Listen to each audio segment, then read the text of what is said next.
is Jeff, the host of the Gridiron.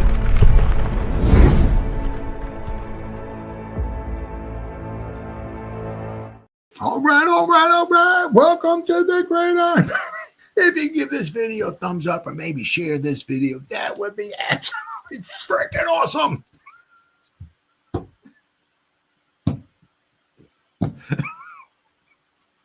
I don't want it. I guess there.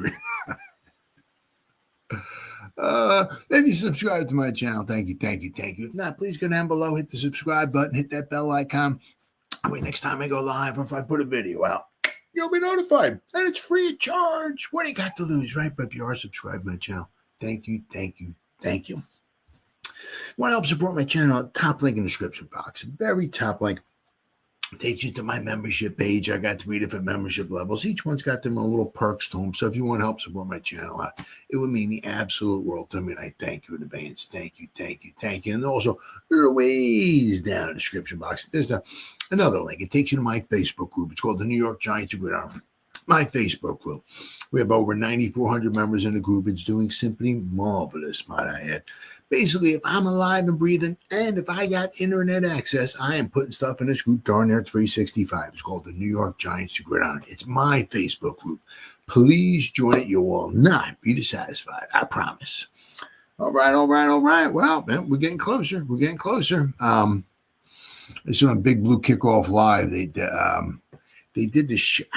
They did it around like 12 o'clock. I never see the show live. I always catch it like on YouTube. Excuse me. When they put it out. So I think they sometimes it's 11 o'clock, sometimes it's 12 o'clock. It depends upon what's going on with the Giants and all that stuff. But usually around 12. So when I saw when they put it out on YouTube, John Schmelk said, so I guess it was around 12 when they were doing it. He said, yeah, the plane will be leaving for Germany in about 8 hours. So they're well on their way to Germany right now.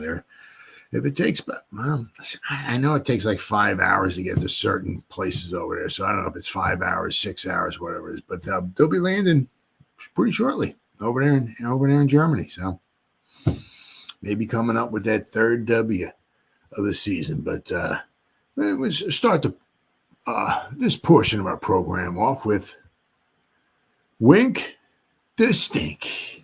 Man, I'll tell you what, it's absolutely amazing. Absolute babies out there.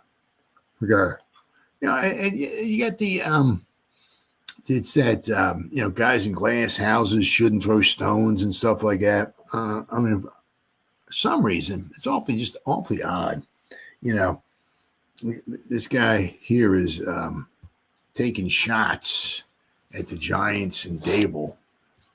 I mean, dude, hey, fatso. Hey, you fat. First of all, dude, I mean, are you like carrying triplets or something like that? Man, I'll tell you what, I mean, because my man Daboll went in, Pilates, whatever he's doing, but my man, he went in there and he lost some weight. Unlike you fat. Looks like you're carrying like you pregnant with triplets or something like that. It looks like you're ready to explode there. You fat. But anyway, let's talk more about the fat. You go picking on people like that and everything. Why don't you be a man? Apparently, that's not possible. Why don't you just keep your mouth shut? Be a man. I guess once again, that's not possible. But according to the fat. The defensive coordinator from Michigan, he's taking shots at the Giants. I mean, I don't know if the Aish Hole has looked at his own team. If that Aish Hole has looked at his own defense. I mean,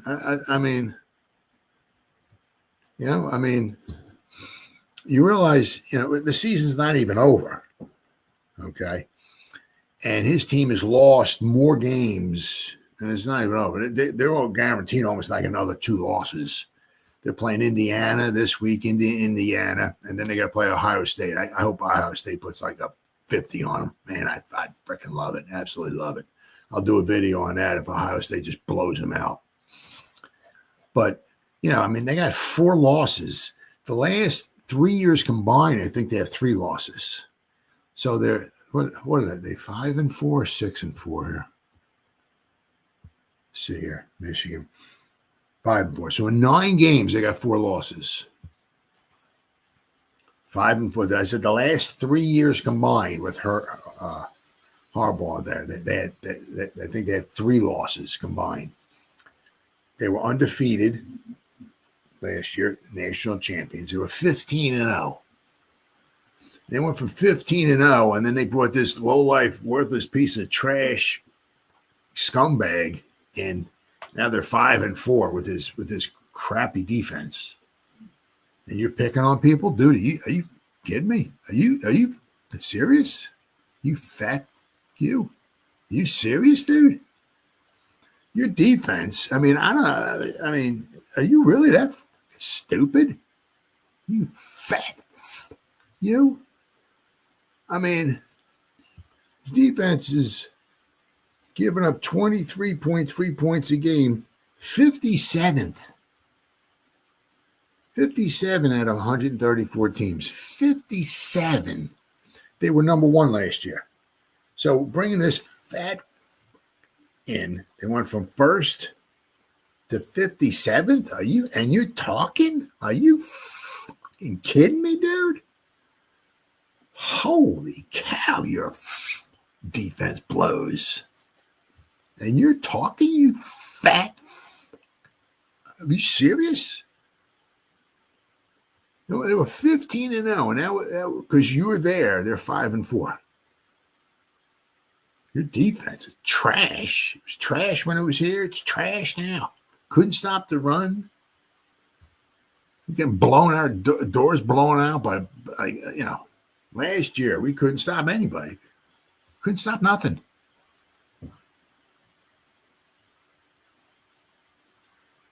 Oh my God! And you're talking?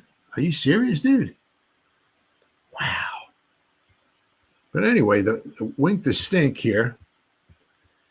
And then Jon Feliciano even had something to say about it too. But ex-coach and Jon Feliciano take shots at the stumbling Giants. Wink to stink and Jon Feliciano throw shade at former team. Wow.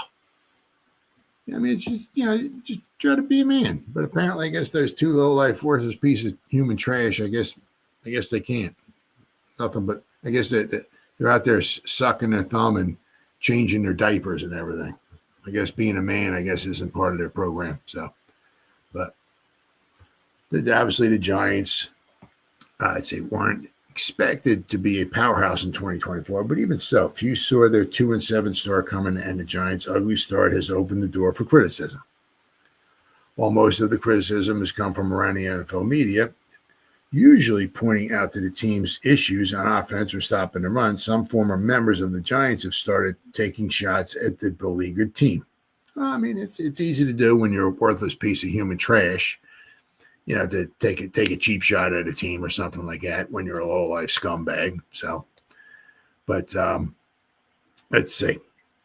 On Sunday, the 49ers interior offensive lineman Jon Feliciano had an observation regarding the Commanders and the Giants' former offensive line coach, Bobby Johnson. So Jonathan Feliciano said, crazy Washington 7-2 with that SHI blank offensive line coach. So,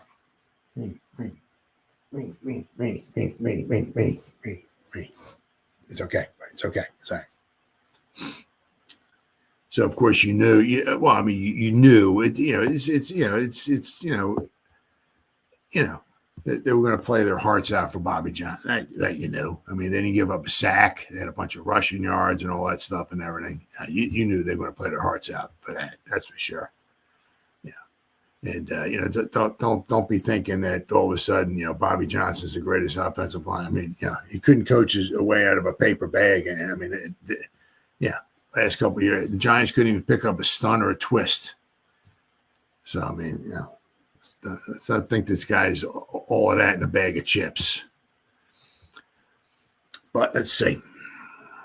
But while the Commanders' offensive line was expected to be poor under Johnson's tutelage, they have thrived and are one of the NFL's best pass protecting and run blocking lines. Well, it also helps that they have, Jaden Daniels back there as well, too.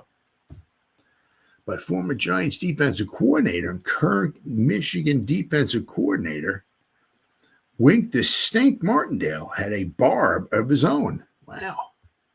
The 61-year-old fat had a barb of his own. Wow.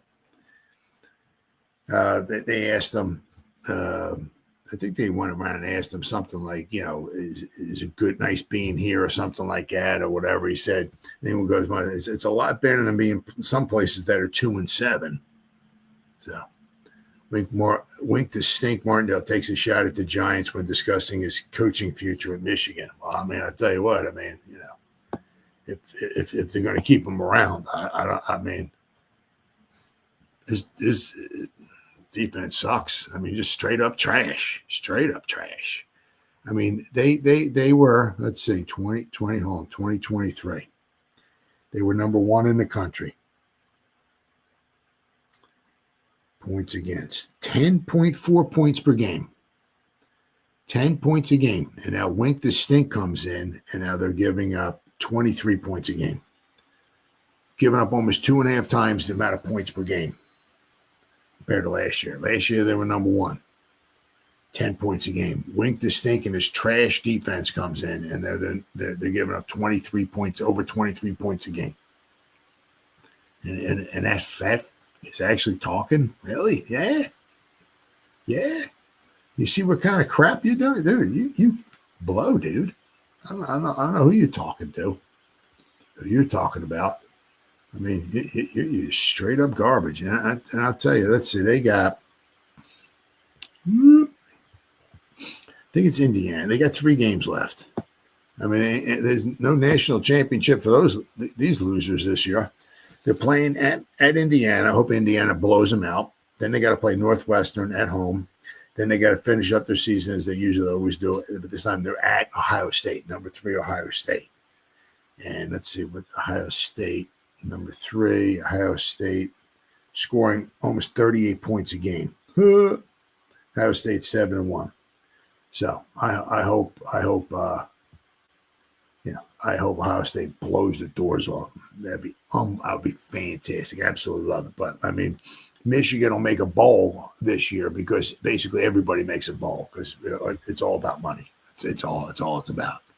If you win a coin toss, you could go 0-312, but if you win a coin toss, you're bowl eligible. Because what? Because it's all about the money now. It just blows my mind. I mean, you gotta forgive me. I'm an old fart. I'm an old timer. When I watching football back in the 70s, teams were in bowls. We're 8-2, 8-3. If you only, 7-3, maybe something like that. You had 6 wins. You ain't getting it. I mean, nowadays you get 6 wins, you bowl, but you could be 6-39. The amount of games they play nowadays. If you had 6 wins, are you kidding me? Getting in a bowl back in the 70s? Are you me? Bowls were for good teams. Good teams. Not your 6-6 or you have some really nice helmets, so we'll put you in a bowl. Get out of here. It's all about that. I can't stand that. But I mean, back, if you had to be a good team. You had to earn a bowl. Now they got the Scotch toilet bowl. I mean, it's just unbelievable the amount of bowls they got. It is so watered down. It's just so absolutely pathetic. I can't stand it. Absolutely can't stand it. But I mean, the Michigan Wolverines and their trash defense will be in a bowl because I said, I mean, you win a coin toss, you're bowl eligible. But they ain't winning no national championship this year. And part of that is because of Wink the Stink and his crappy defense. So you got some fat coming on and making a comment, talking about some guys who taking a shot at that, but he's taking a shot at the organization, Mr. Mara, the players there, the fans and all that. Man, why don't you be a man and grow up? Huh? I mean, take a look at what the kind of garbage you're dishing out, dude. Your defense blows. Absolutely fucking blows. Martindale was asked about the future coaching in the Michigan defense, and he responded that it's a lot better being 5-4. Is he saying it's better being a team that's 5-4 that was 15-0 last year? So they're 15-0, and they might go 6-6. You win a national championship, 10 points a game given up, 15-0, national champ, and after you might be literally 6, and if you lose the bowl game, you might be 6-7. So you're telling me, you fat, ugly, you, it's better to go from a team that's 15-0 to possibly 6-7 than a team that was 6-11, had a losing record, and this year we'll have another losing. Yeah, you sure about that? Yeah, really? Are you that stupid? Dude, I mean, I don't know what the hell you're smoking, man. Oh my God, what a piece of trash. Absolute piece of trash. The Giants also parted ways with Martindale following 2023, though this was in a very public and very ugly divorce. By all reports, there were hard feelings on both sides, and Martindale seems to be indulging in some Schadenfreude. We had hints that things had gotten ugly between the scenes after last year, and the comments of both Feliciano, another douche, and Martindale gives us another window into some lingering resentment from the way that stuff went down. So, it is what it is. But usually most people just put on the big boy pants, and whatever happened, dust it off and move on with life. But apparently John the douche Feliciano and Wink the stink Martindale, I guess. I don't know. I guess that they brought their diapers with them, and they're sucking their thumb and wetting their pants. So, unfortunately, it's a shame, but really got to should if you're talking, you should really be able to back it up. I mean, yeah. The Giants had a losing record last year. Part of it was because of you, right? So they're losing record last year, and this year they're going to have a losing record. So it's better to go to a team that was 15-0 and might actually plummet to a losing record than come from a team that has a losing record and went to a losing record. Yeah. I mean, there wasn't much, thought of the Giants, this year. There's no Super Bowl aspirations, but I mean, as far as you guys have plummeted, I mean, from national champions to, wow, you guys aren't even a top 25. I mean, and you're talking, yeah, wow, what a piece of trash, absolute straight up piece of trash. And I hope Indiana torches them this week, and I hope Ohio State puts up a 50 burger on them. I'd absolutely love it. I'll put if I see a 50 burger out there up on Wink and his defense, I'll make sure I put a video out there on that there. What an absolute piece of human trash. But let's start talking about. All right. Well, unfortunately,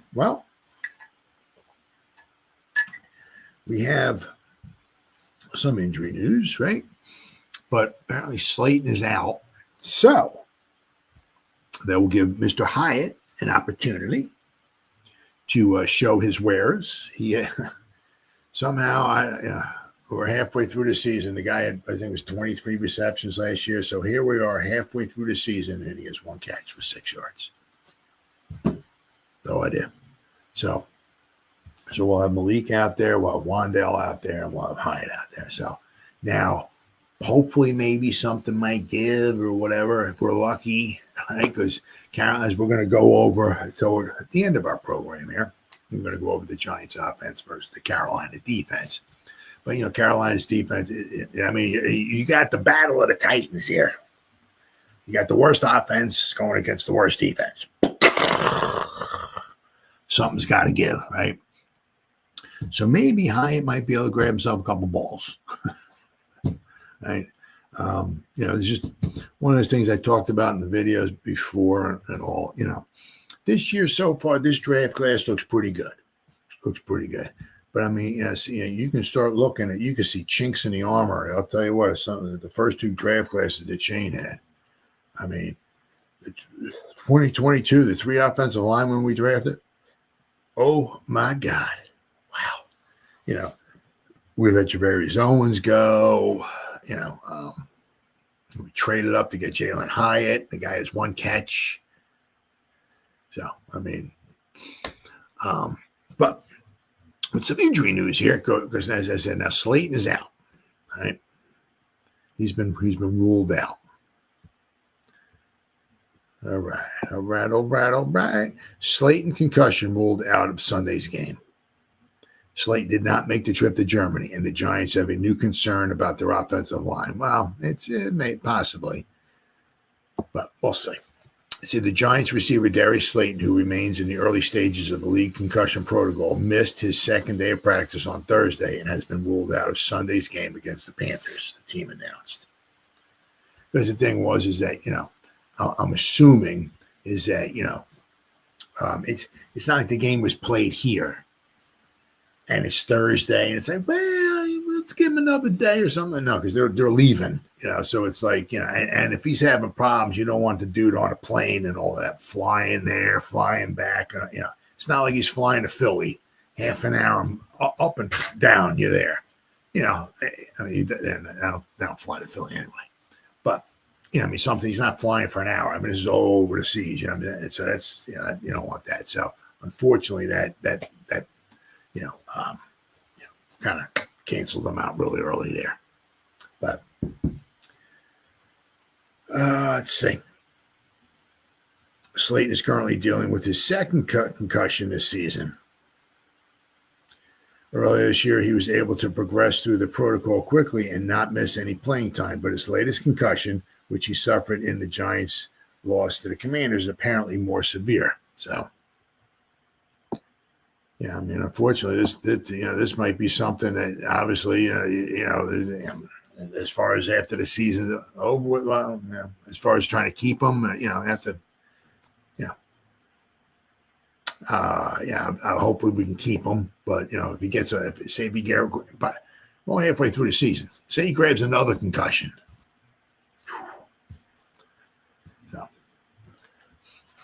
So second-year receiver Jalen Hyatt will get the nod. Last year's third-round pick, Hyatt has been an afterthought for the Giants this year. So he has 1 catch for 6 yards. I mean, jeez. In 8 games, 2 starts, he's had 8 targets, of which he's caught only 1 ball for 6 yards, coming in their loss to the Bengals. Hyatt is still looking for his first NFL career touchdown after catching 23 of 40 pass targets last year for 373 yards. In other injury news, receiver Bryce Ford-Wheaton, Achilles, will not practice again today as he continues to trend toward missing another game due to his injury. All right. Of course, then we got Greg Van Roten, the shoulder, who missed Wednesday's practice, is trending in the right direction, as our kicker Graham Gano, right? And the hammer, Jamie Gillen.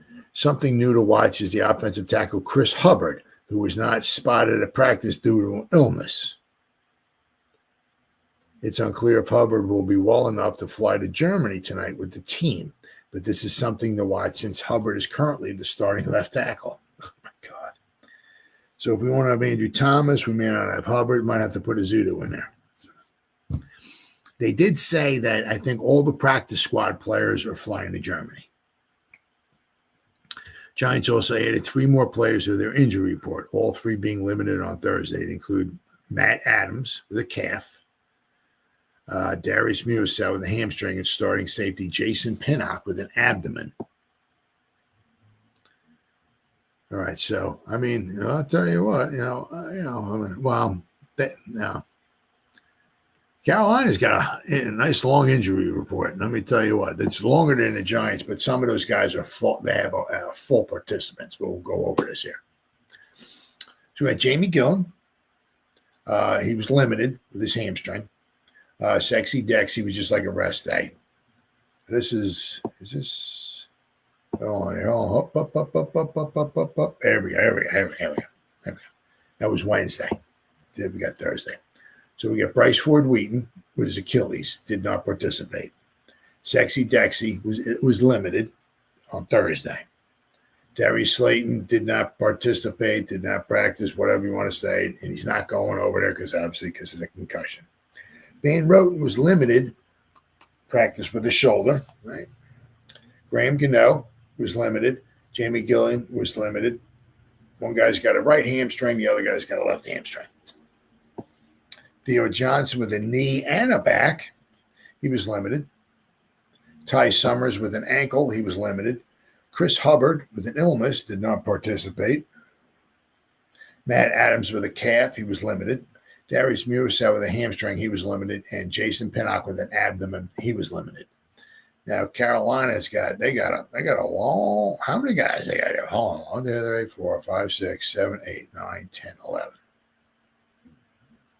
12, 13, 14, 15, 16, 17, 19 guys they got listed, but a lot of them want to be in full participation. So they got 19 guys. Oh, shoot, sorry, buddy. Oh, I got with my leg. Oh, my God, my leg. Oh, all right. They got 19 guys, Carolina. Jadeveon Clowney. It was a rest day for him, but he was full participation. Iquanu, their tackle, he did not participate with an ankle. J.C. Horn was full participation.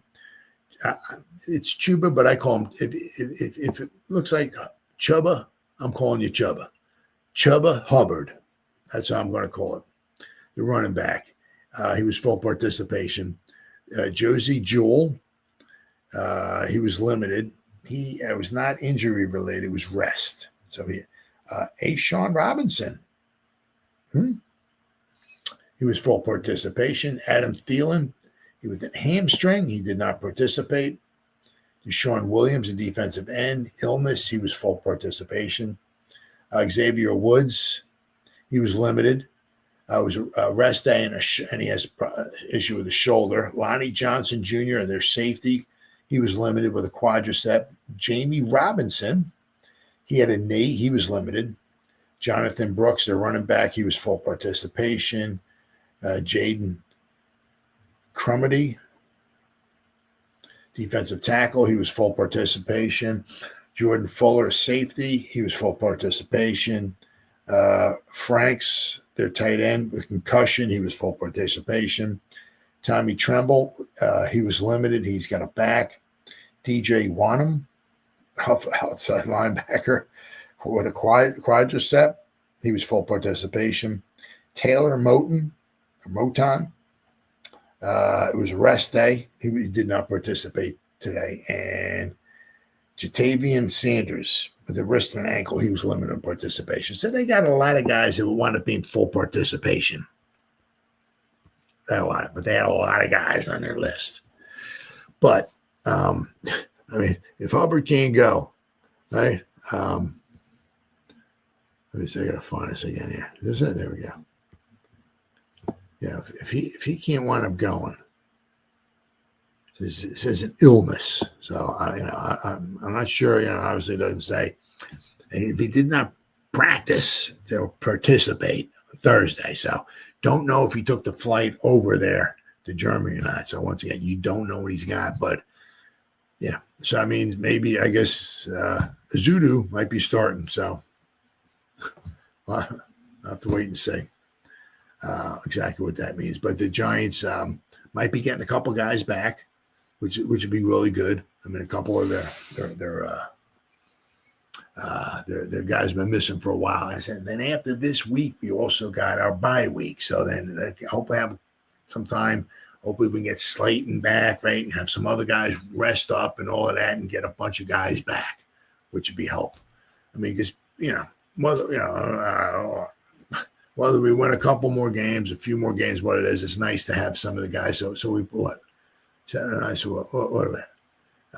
10 games. So we'll have what? 7 games. So we have the bye week. We'll have 7 games left in the season. So we'll have to just wait and see how everything goes. But the one nice thing is, right, is that he's been taken off the IR and they activate. Because they what they do is if you're on IR. Right, they open up your window when you possibly can come back. So they open up Gano's window. Now, of course, because Joseph, who did a decent job, he's on IR. It's unbelievable. Like halfway through the season, we got 3 kickers on injury reserve. It's like, but thankfully, right? They're taking good old Gano, right? So we got Giants make key roster moves following the trade deadline. Giants designated kicker Graham Gano to return from IR and made several roster adjustments following the trade deadline. So the Giants continue to make adjustments amid a challenging season. Yes, it's amazing how many challenging seasons the Giants have. It is unbelievable. And now are sitting at 2-7 after a series of injuries have impacted nearly every facet of their lineup. Despite these setbacks, the Giants' kicking game has been a notable bright spot, contributing 55 points out of the team's 139 total points scored for the first 9 weeks. Absolutely pathetic. It's unbelievable. Every year, we just can't score any points. It's unbelievable. Year in and year out, it is simply amazing. Let's see. This consistent production has come despite the Giants fielding 3 different kickers due to injuries. You're talking field goal kickers, 3 different field goal kickers, but a couple of different punters too. And it's halfway through the season. It is just unfreaking believable. It really is. In a crucial move, head coach Brian Daboll announced that kicker Graham Gano, sidelined since week 2 with a hamstring injury sustained on a tackle attempt, has been designated to return to practice. Gano's presence offers much-needed stability with veteran kicker Greg Joseph, who filled in admirably. He did. Now on injury reserve after an abdominal strain. Joseph converted 13 of 16 field goals in 6 games with New York. So, at that pace, he probably, out of 20 field goals, he probably would have made like 16 of them. So it's 80%. Right? But his absence led to rookie Jude McAtame's NFL debut last week, where he had a 31-yard field goal and added an extra point. Now, he probably would have added a couple more extra points, but Daboll decided to go for 2 points every time the Giants seemed to score a touchdown. Still scratching my head on that one, but in addition to Graham Gano's return, the Giants made several post-trade deadline roster adjustments. We're going to go over a couple of them here. Right? Let's see. Obviously, I talked about Matt Hawk recently being released and re-signed to being re-signed to the practice squad. So, providing an additional option in special teams. Additionally, center. They got another guy that they brought in. So, which I'm going to go over here. All right. Looking ahead, the Giants face the Panthers in what could be their most favorable matchup this season. The Panthers have similarly struggled with consistency. Yep, having cycled through quarterbacks before recently returning to Bryce Young after a brief stint with Andy Dalton. New York will look to capitalize on these adjustments and hope that Gano's return, along with depth additions, will bring greater stability as they approach the latter part of the season. Well,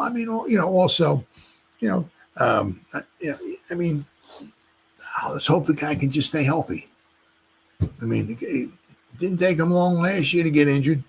Didn't take him long this year to get injured. So hopefully he can make it through the rest of the season. Right? But apparently we're getting a Hammer back. That's good. And we're getting Gano back. That's good. I said then, especially after this week is up, right? We got the bye week, and hopefully, maybe we can get Kayvon back. I'm not saying we're gonna, we played the Eagles once, we played the Cowboys once, we played the Commanders twice. So we still got to play the Cowboys. We got to play the Eagles one more time. We got to play the Saints. We got to play the Colts. So. Once again, we got to play the Panthers here. We got to play the Bucks. All right. So, we got some games that possibly we could win. Yeah. It is what it is. But it's very, very nice having Gano back. Now, hopefully, if he can stay healthy, he's a model of stability for us, without question. It's really nice having him out there. So I'll have to wait and see. And let's hope that the guy can stay healthy. Now, it'll be interesting to see if he winds up coming back next year or not, but one thing at a time. But it's nice to have Graham Gano in the building. Now, the Giants wind up, they let go of, obviously, Nick McLeod, which leads us to our next portion of our program here. Right? So when Daboll, they were asking Daboll, right? I don't know, it was Jordan Renan or exactly who it was. But it was one of the guys. They were talking to Dabes, and they said, you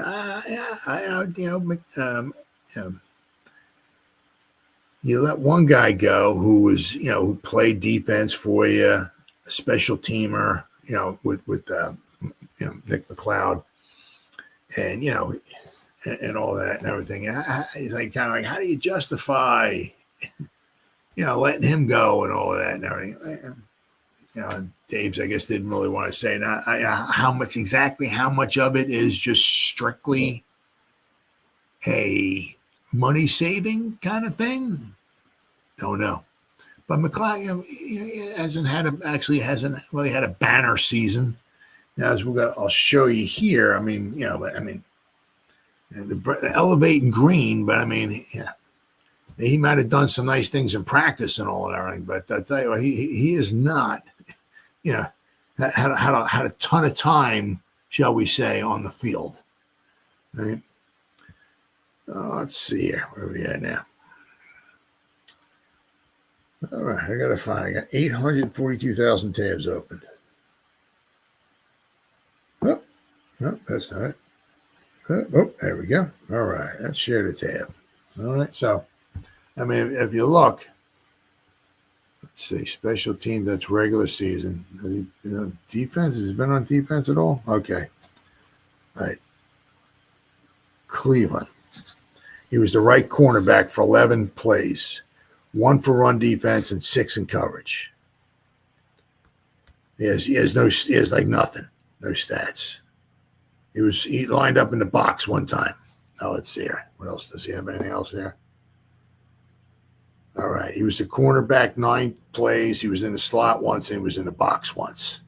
This is all against Cleveland. But, he gave up no receptions. No balls were thrown his way.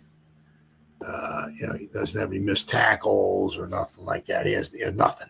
So he was in there for 11 snaps on defense against Cleveland. And his, defense was a 66, run defense was a 60, his coverage was 65.9. So, very small sample size. Let's see. He was drafted last year. Let's see. Does he have any stats from last year? Nope. He has no defensive stats from last year.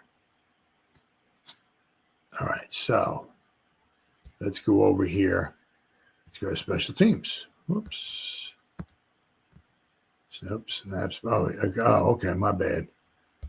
Apparently, snaps last year. I don't think he had any snaps at all last year. Let me close this up here. No, he had nothing at all last year. All right, so let's go this season, and we'll go to special teams.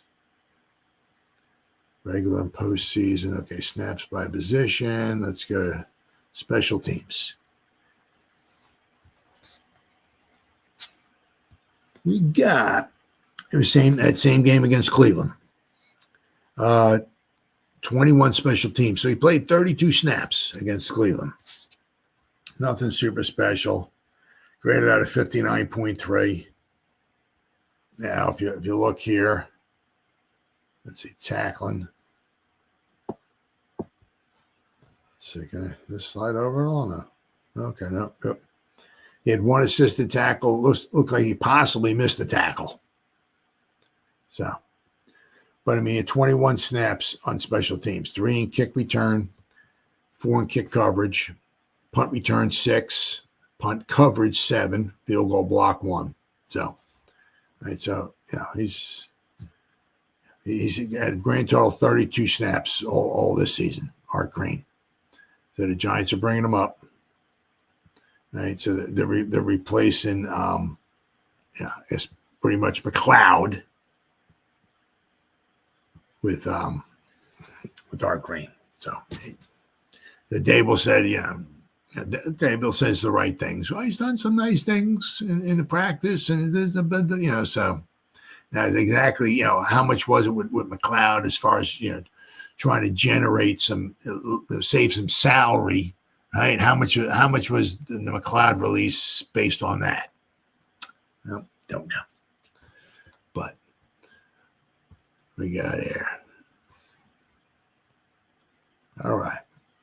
New York Giants signed cornerback Art Green to the 53-man roster to replace Nick McLeod. Green has been on the practice squad. Giants continue to shuffle their roster. On Wednesday, head coach Brian Daboll announced that cornerback Art Green has been signed from the practice squad to the 53-man roster to replace Nick McLeod, who was released on Tuesday. Green is a former undrafted free agent who spent most of the 2023 season on the Denver practice squad.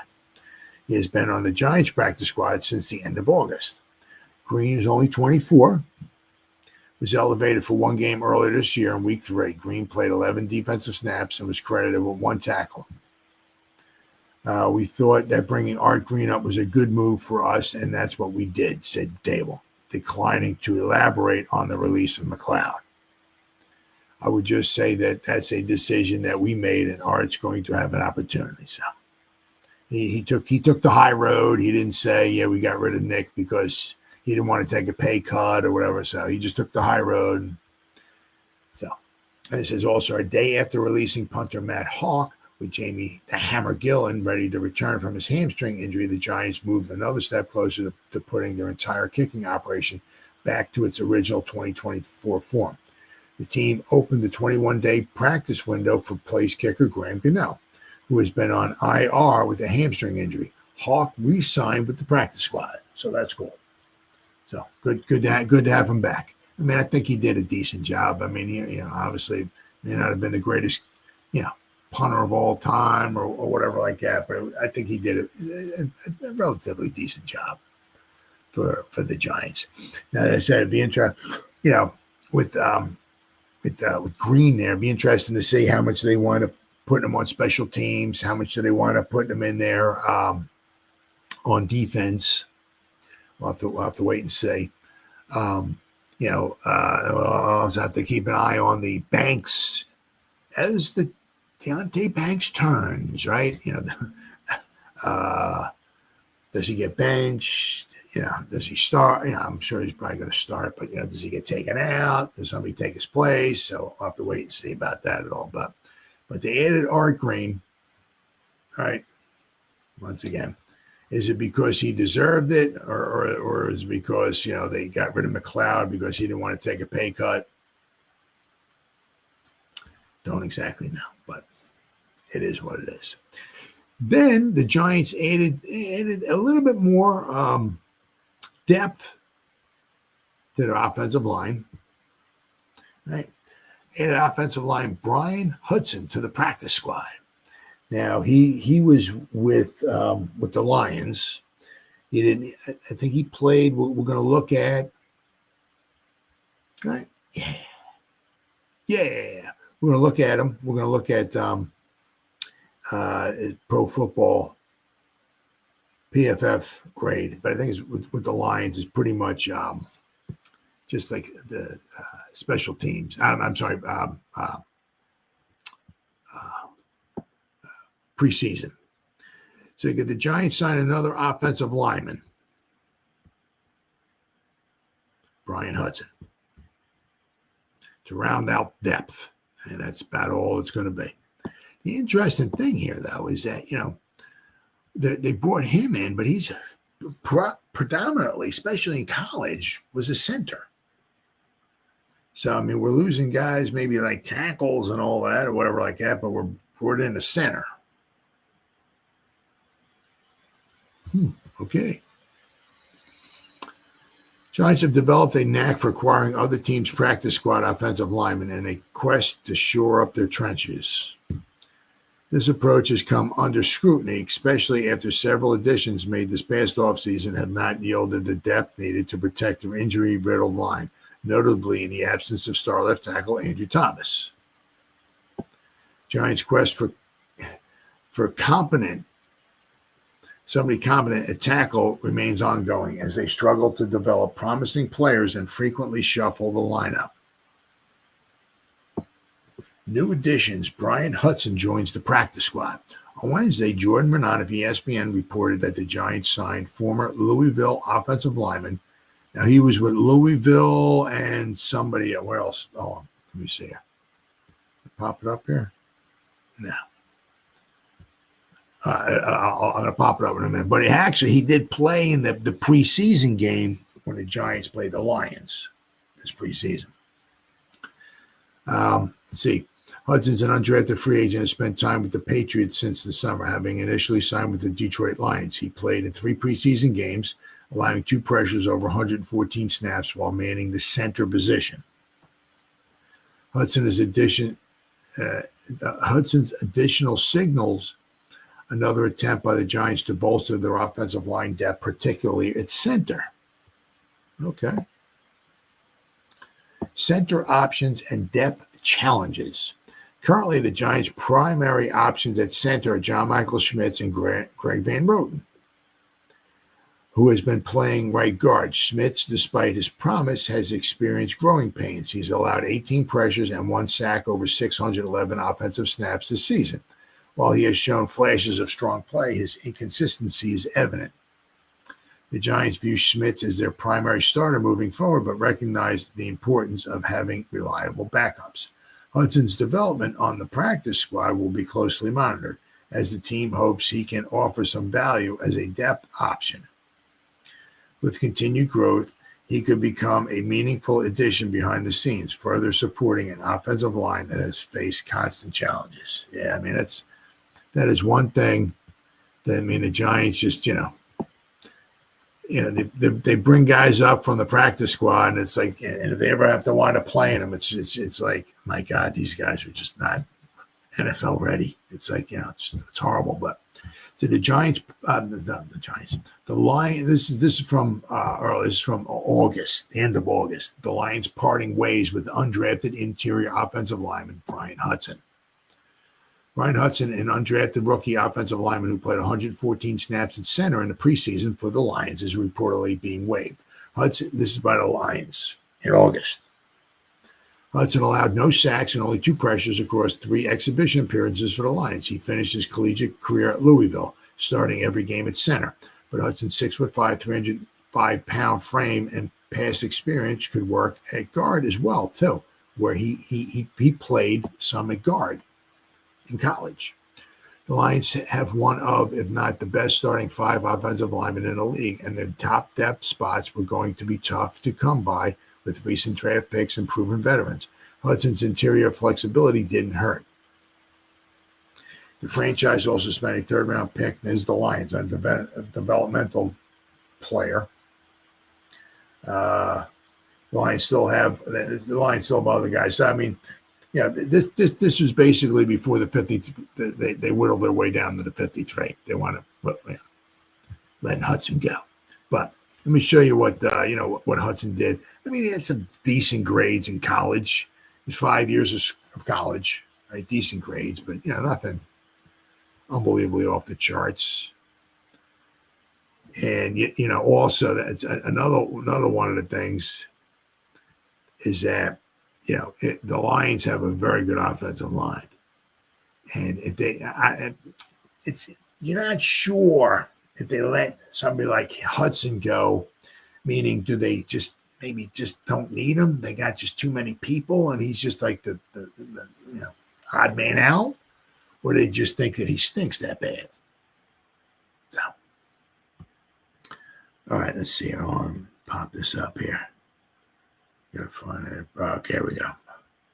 Blocking grades. Okay, here we go. Now, this is what he did this preseason for the Lions, right? There he played week 1 against the Giants and against Kansas City and Pittsburgh. So, overall, but this preseason. This was going up against, the backups. Right? He had one tough game blocking against Pittsburgh. But other than that, didn't do too bad. 65.6, 71.7 run blocking, and a 55 pass blocking. So that's all he's had in the pros. 114 snaps in preseason. And you look here, he's given up 2 pressures. Pass blocking, 64 pass blocking snaps. He gave up 2 pressures. So basically, every 30 at that rate, he give up like maybe 3 pressures every 100, right? Roughly about every 100 pass blocking snaps, he would give up 3 pressures, right? But let me show you here. I will go back to NCAA, and we'll go to, now he played 2 colleges. Was it Virginia? It was Louisville, and what was the other one? Virginia Tech. So if you look down here, there we go. All right. So 5 years. He was 2019 to 2020 to 2023. Last 3 years he was at Louisville. Right. Now, if you look, right, I mean, his first year was not very good at all. He rated out of 49. But his last year with a 71.5, 76.9, some decent grades here. Run blocking is, second last year was 75.3. His pass block was a 76 and a 76. Not bad.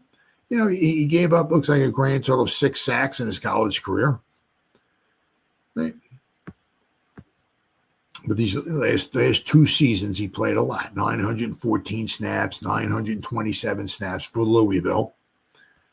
And I said, his last season, he graded out 71.5. His pass block he gave up 1 sack. All year long, he gave up 1 sack. But this was at center, right? Okay, so this was last year, right? He played center. He started at center. 2022, I think he was all center too. Right? Yeah, it was all center, 2022. But 2021, this is where he started playing a little bit of guard, I believe it was. Yeah. Right? He played, this is what Louisville, his first year at Louisville. 2 games at center, but a lot of right guard. Then you look at Virginia Tech. It's kind of the same thing. He was either like a center or a guard. I think he played, okay. His second season with Virginia Tech, he played left guard 1 game. And he played right guard. Then his rookie season, Virginia Tech, I think he was all center the whole year.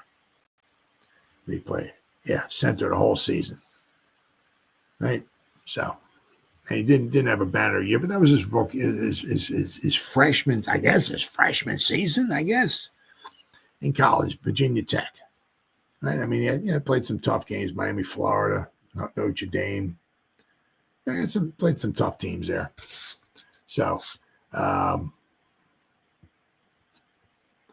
let's see, here we go. So I mean. Brian Hudson, I mean, he has versatility in college. They said he just played 3 games in exhibition for the Lions this season, all at center, right? But in college, he played 5 years of college. I mean, 6'4" or 6'5", a little over 300 pounds. Primarily has been used in college, primarily was a center. However, he did play quite a bit at right guard. And 1 game he played at left guard. So he apparently might have the interior offensive line versatility. which is something that you can certainly use. I mean, if you're being put on the practice squad, oh no, I just play left tackle. That's all I play. Oh, okay, well, we'll see you later, buddy. Don't let the door hit you in the butt, right? You better have some versatility. So they said the thing is, he was with the Lions, right, in preseason. Now they have a phenomenal offensive line. You don't know, was the fact, why did they let him go? Was it like, well, we got a lot of guys, a lot of good guys, and he just happened to be the odd guy out, Or was it like, this guy's not really good, so we're going to let him go, so.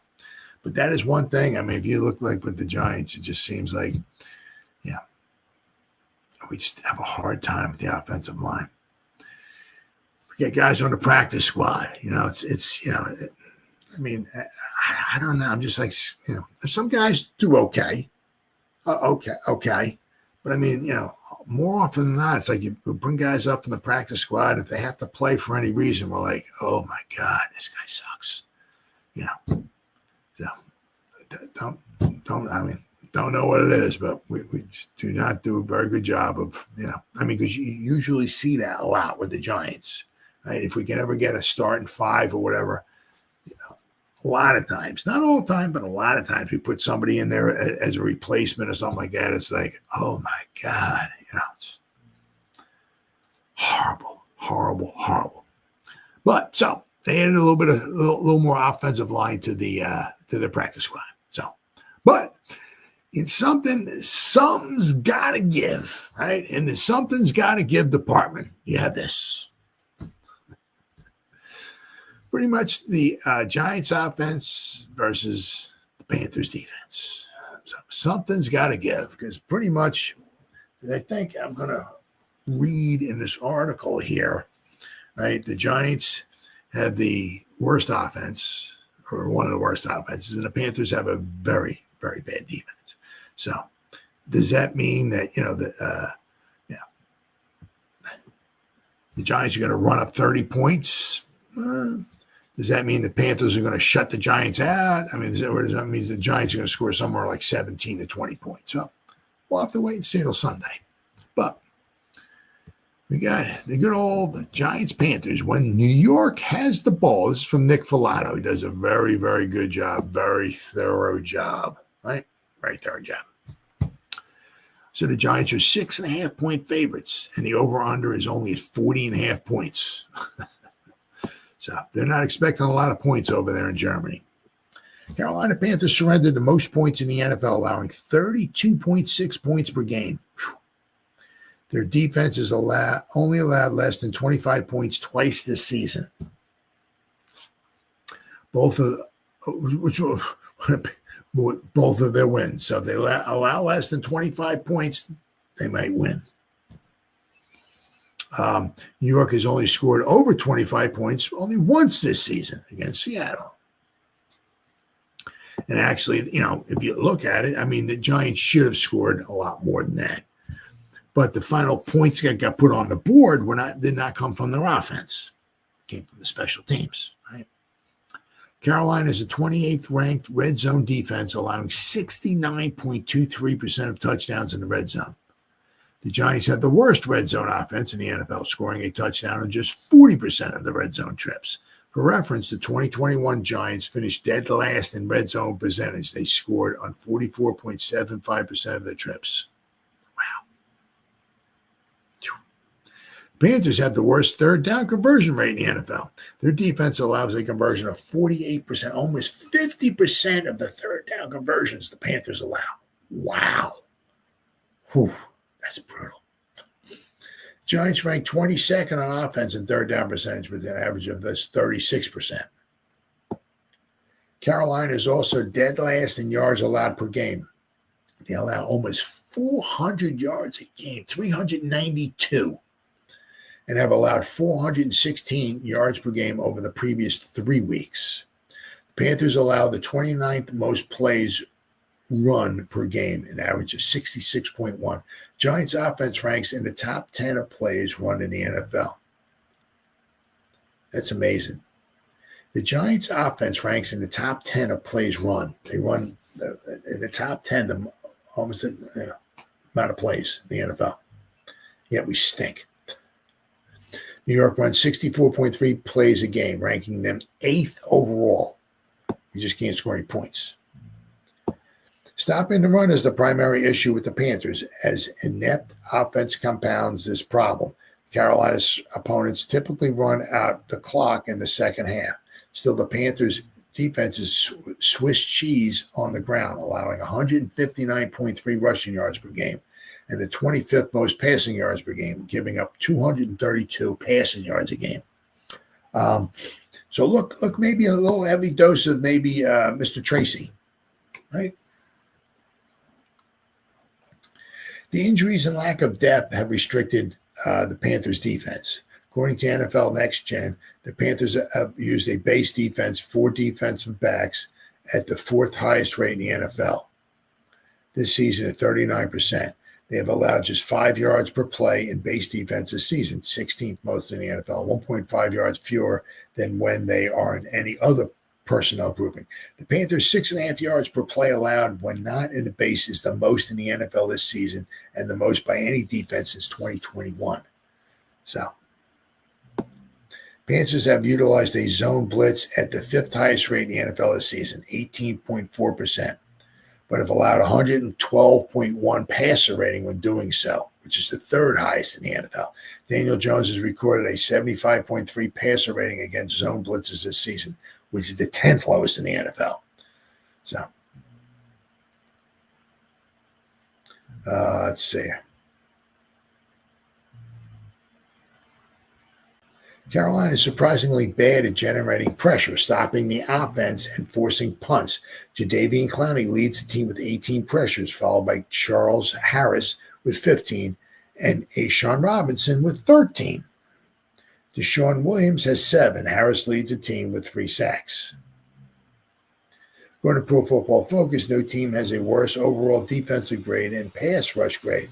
The base defense consists of Robinson, Shy Tuttle, and LeBrian Ray up front, with Clowney typically on the line of scrimmage as well to create the 4-man front. Jonathan Harris and edge rusher Cam Gill are rotational players in the front. Tuttle is the nose tackle, and Nick Thurman spells him. Tuttle is only 300 pounds, and his presence isn't dominating in the middle. Running counter to the outside and hitting the 7 or 8 hole outside of the play side tight ends will force the linebackers to scrape and locate.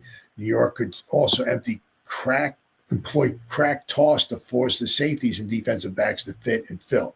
Carolina commits to the base personnel. New York can schematically take advantage of that decision. If Carolina switches to nickel, the statistics suggest a high level of discomfort due to their league worst yards surrendered in sub packages. So it seems like the thing is to get them out of the 4-man, right? 4-man guys in the secondary. Try to get the 5, get the nickel, get the dime package in there. And that's when the Giants can really maybe take advantage of that. New York got New York can get the Panthers out of base by spreading them out and using lighter packages, even 10 personnel. I expect Carolina to match the Giants' 11 personnel package with their base, which possesses its own problems for Carolina since there's only 2 cornerbacks to cover 3 receivers. Good luck there. Let's see what we got here.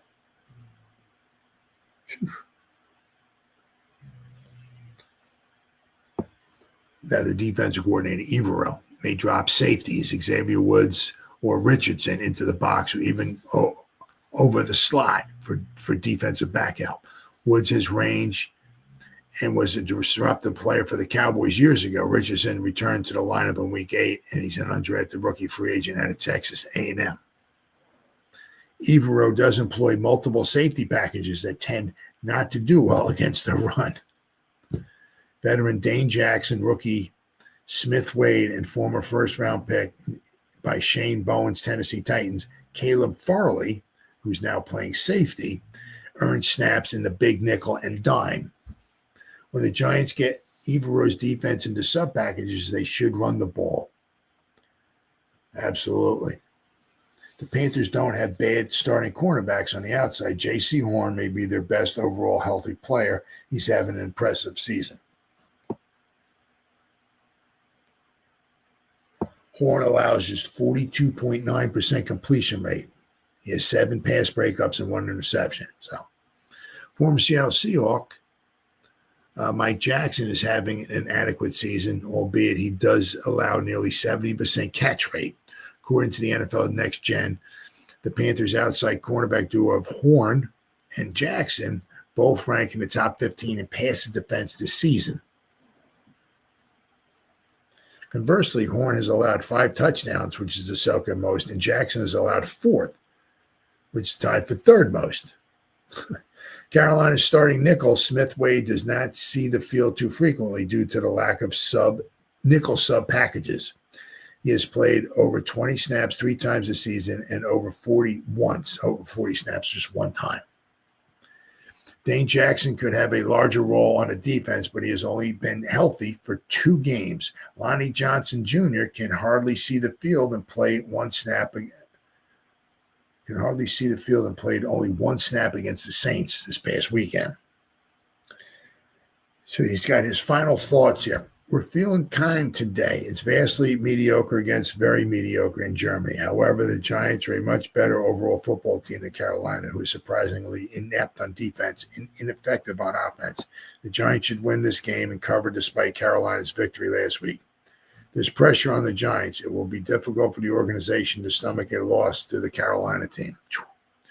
Giants should enjoy Germany, eat their Wiener Schnitzel, and leave Europe 3-7. If they fall to 2-8, that seat under Brian Daboll may become too hot to sit in. Well, I'll tell you what, if they wind up losing here to Carolina, I mean, hey, anything's possible, right? But I'm saying, if I was Mr. Mara, everybody going there gets a one-way ticket, right? Right. If we lose to Carolina and Germany, tell you what, guys. You buy yourself your way back. I'm not paying. You can swim back. You can take an Uber back, whatever you want to do, but I'm not paying. You can stay in Germany for all I care. So, I mean, I tell you what, if we lose, I mean, Carolina is just not a good team. Not a good team at all. But any given Sunday, right? So it is what it is. But you're kind of hoping at least maybe the Giants will wind up, hopefully maybe pull. If something absolutely horrible goes wrong, hopefully the Giants can pull this one out. Because if they don't, we're 2-8. Wow, going into the bye week. Wow. Very, very disappointing. All right, guys, been 1 hour and 8 minutes. Whoever spent any time listening to me live, thank you, thank you, thank you. Or if anybody's going to spend any time watching the replay this, once again, thank you so much from the bottom of my heart. It means the world to me. As always, you guys stay safe out there and go Giants. Woo! Oh, yeah.